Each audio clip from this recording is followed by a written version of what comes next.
In this video, I'm going to show you 10 ways to be more valued. Oh, and this video is for men too.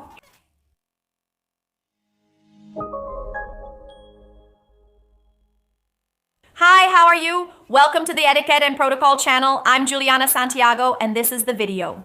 I'm going to show you ways to be more valued. You'll also feel more valued, you'll feel useful, and you'll feel good about yourself.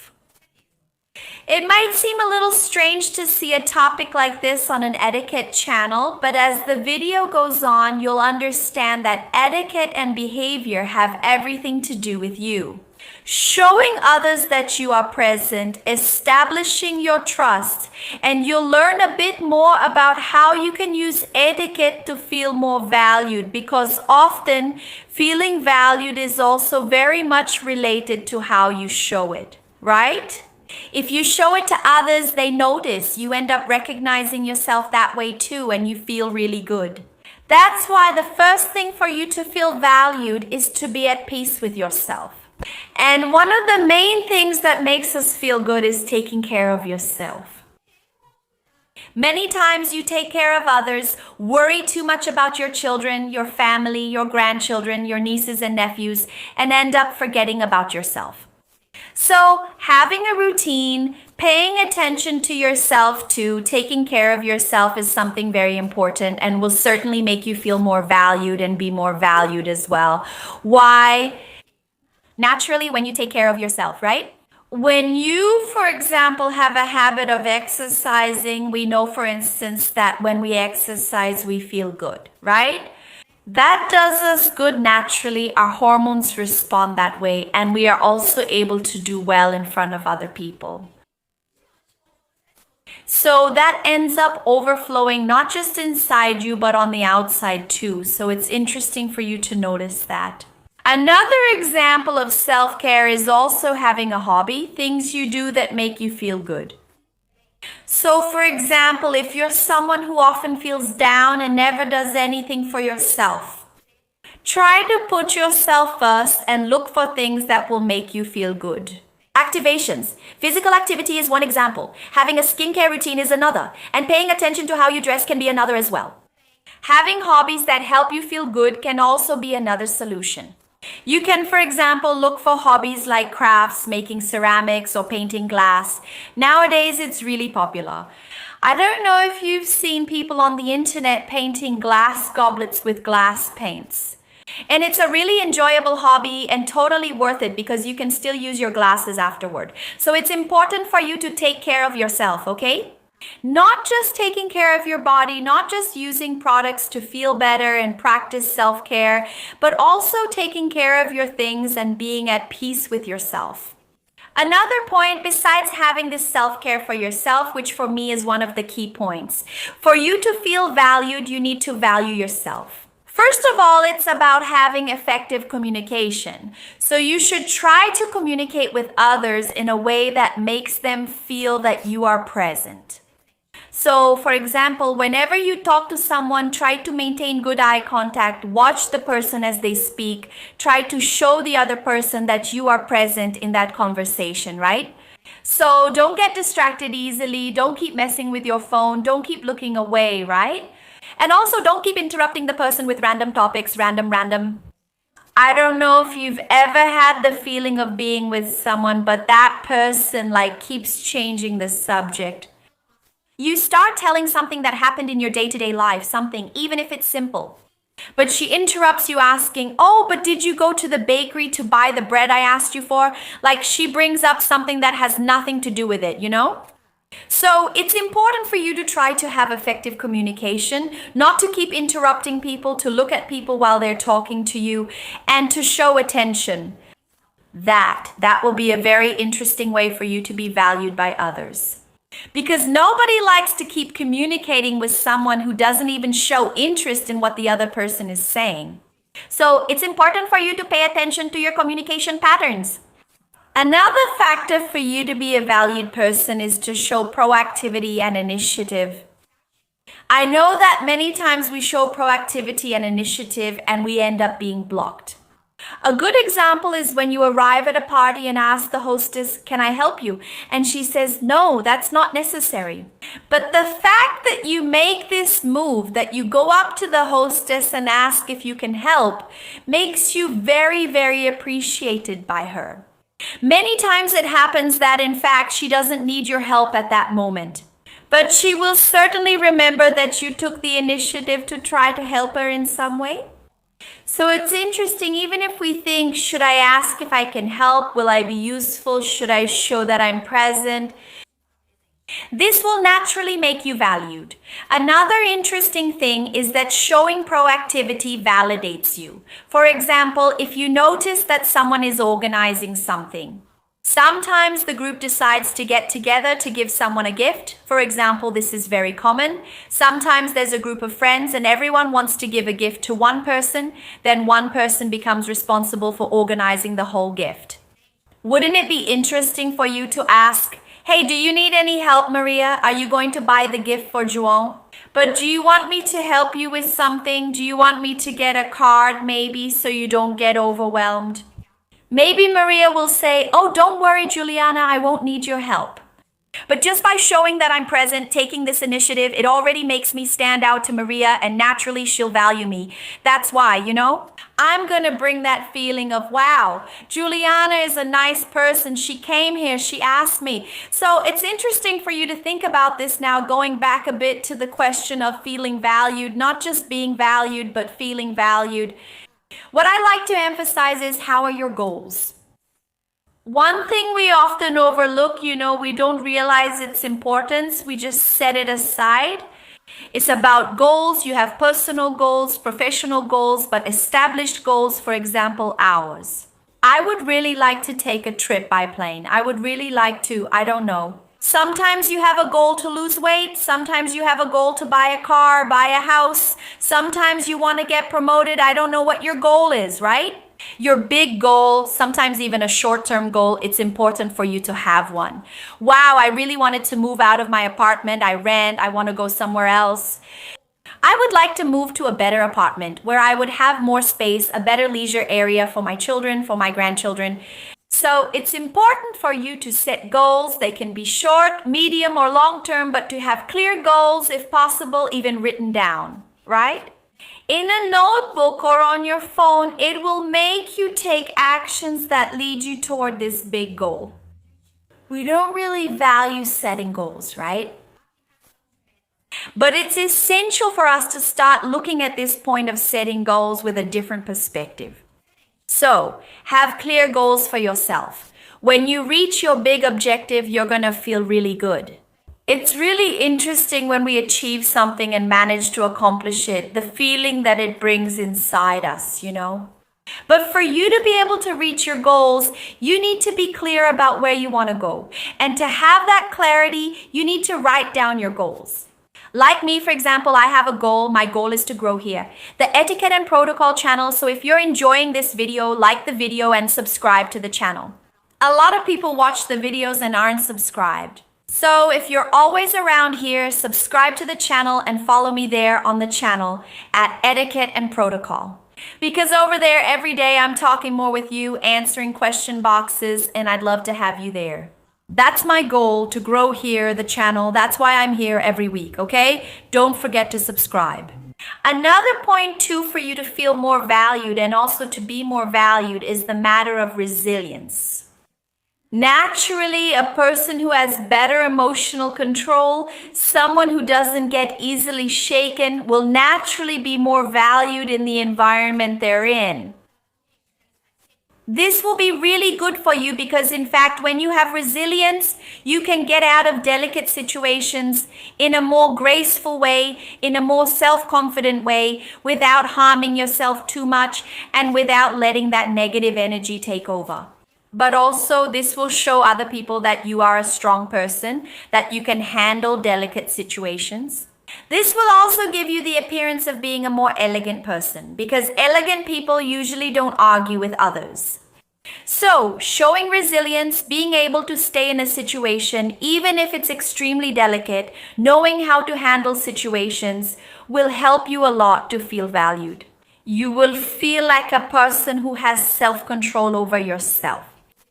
But you will also show that to other people, which will make people value you as well, value your actions. Another thing that will help you feel more valued and be more valued is your knowledge. It's no use wasting our time on things that won't really add to our lives, our day, or our repertoire. For example, when you talk to someone and you know how to discuss a topic, share your point of view, when you know what's new in your city, when you have things to talk about, naturally you become a more interesting person in the environment you're in. And that's really good for you too, because you gain knowledge. So gaining knowledge, it's something that for me is one of the essential things in daily life. No one can take away what you've learned. No one will open your head and remove your knowledge. For example, you're here watching this video. You already know about how to be more valued and you can use that. It's knowledge you've acquired through this content, but how many other topics can you explore as well? How many other topics can you also learn about? So you should pay attention to that. Nowadays, with the internet, we have many sources of resources for knowledge, to build our repertoire, to know how to talk to people, to learn about new things, to have conversations with others. For example, when you go to a party. Even in online courses, the internet has made it easier to access online courses nowadays, where you can improve yourself in a certain subject, gain more knowledge so you can do better. Sometimes learning a language, something like that, which will really help you feel more valued as well. And I've talked a lot about this already, but one thing that will make you feel valued is self-confidence. I mentioned, I think throughout the whole video, that fostering this self-confidence within yourself will naturally make you feel valued. You know that what you're doing is right, is the best. That feeling is very pleasurable. It will make you feel really good about yourself. But it will also make you show other people that you are a self-confident person.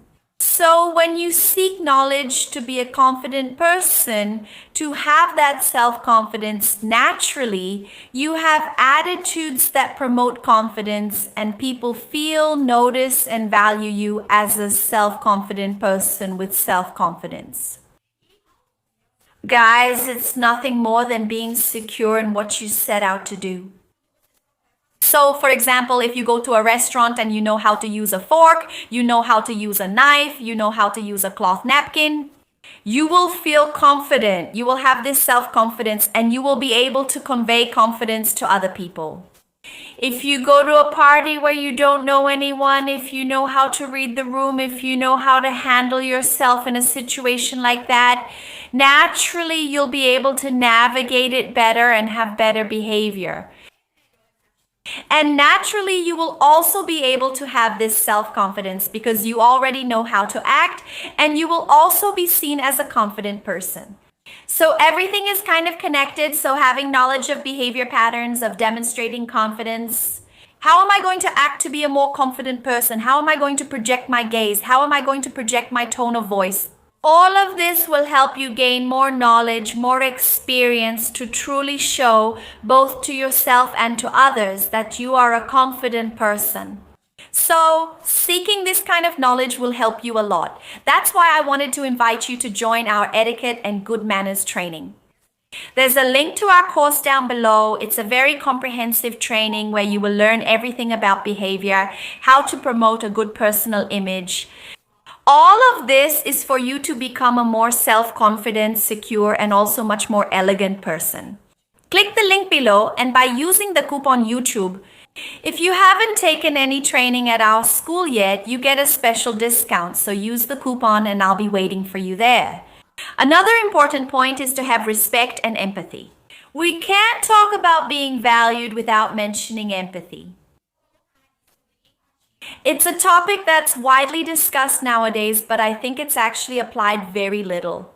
In practice, a lot of people say, let's have more empathy in our society, but in reality, people don't seek this out in practical actions. So it's important for you to have empathy for others. Another practical attitude for us to seek and have respect and empathy nowadays is also, for example, trying to help people who might be having a hard time. I remember that when I was pregnant, there were very few places where women would let me go ahead of them in the bathroom. For example, once I went to the circus and there was a huge line and I was pregnant. Only women in the bathroom because I went to the women's restroom, and none of them there gave. I show respect because I had a huge belly or empathy for my situation. Many people there had already experienced what I was going through. I was desperate to use the bathroom since being pregnant means frequent trips and it's hard to hold it, but no one let me go ahead in line. So it's interesting for us to try to have empathy even in the little details. You know, not parking in the wrong spot, respecting the rules of the place, of the movie theater, to really prioritize good daily interactions with everyone. Another factor for you to be a more valued person is knowing how to value other people, recognizing other people's actions. It's very important for us to show gratitude, to thank people, but also to recognize what others do for us. It's a great attitude that we can have in our lives, and this really works in practical matters. For example, the other day there was a get-together here in my building from my daughter's class. So there were a lot of parents, mothers, children, and then many people came, right, saying, wow, this is so nice. I came here to your house. Congratulations on the organization. And so I made a point of saying that I wasn't the only one who organized it, that other people helped me, other people contributed. I appreciated the attitude and that other people also took part in making that event happen, right? I wasn't the only one who organized that event, that gathering. Other people collaborated. And it's interesting for us, even in the little things, even in daily life, to try to recognize other people. For example, you're at work, you have a project that's led by you. You should get all the credit for that project. But didn't other people also contribute to help you complete that project with you? So recognizing the people who are close to you and valuing the attitude of others naturally makes you feel good too. You feel like you are doing the right thing. But people also, when they see that you are valuing them, they start to value as well. For you, it's like a chain. It's an endless process. Let's put it that way. Another thing for you to be a more valued person is to know how to adapt, to be more flexible. A person who knows how to listen to different points of view is also open to listening to different points of view. She is open to learning, regardless of age, a person who is willing to listen to younger people, even at a more mature stage of life. It's important for us to know how to adapt, seek new knowledge, look for new points of view, and also know how to listen. These new points of view, these new forms of expression, and the new things that are constantly appearing in our society. Sometimes it's a political point of view, and other times it's a perspective on something new that appeared on the internet. It's not good to close yourself off in your own world and not be open to hearing new things. We always have something to learn, and knowing how to deal with different situations will really help you naturally become a more valued person and also feel more valued. And another factor that also helps you feel more valued and be more valued is your appearance. Naturally, the way you present yourself will make people form an impression and an idea about you. And to help you always get it right, I made a video with 10 things that ruin your appearance. I'll leave it here on the side for you to watch next because I've already made content about this here on the channel. I'll stop here and see you in the next video.